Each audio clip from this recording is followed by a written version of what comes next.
and is going to reinforce these concerns that I think Democratic voters have. The Democrats will wait to see, was that just rust or is this a pattern? Is this what we're going to see? So let's see that next debate. Yeah. No, I want to come back to something you said about some of the issues and the push to the left in the party. This same CNN poll shows just 21% of Americans agree with the idea of replacing private health insurance with a national program.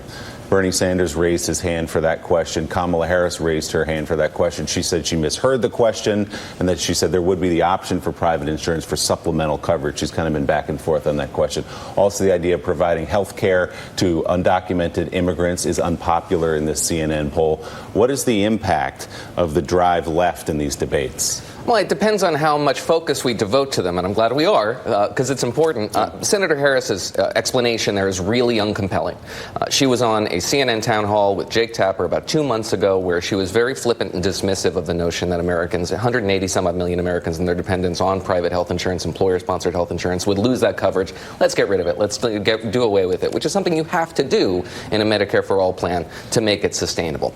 And then the floor caved out from under her. Democrats in the Senate said, I think that's a little too far for me. Many of them, even co-sponsors of Bernie Sanders' bill, including Cory Booker, who knows what's in the bill. Yeah. Some said, maybe we should consider some other options. And then Senator Harris backtracked, and now she is unbacktracking her backtrack. I find that unconvincing. Similarly, everyone on that stage endorsed the notion that you should provide state-sponsored health insurance for illegal immigrants. That is a minority proposition.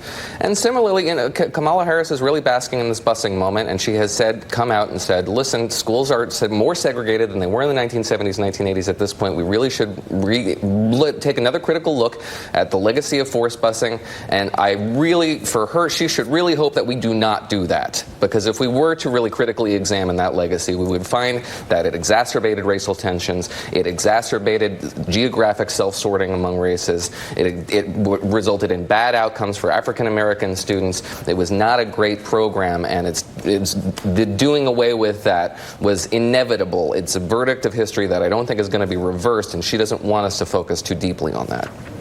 The only thing I'd say a couple things about that. Look, the question about providing health care to illegal immigrants was a bit of a gotcha question. It was like raise your hand kind of question.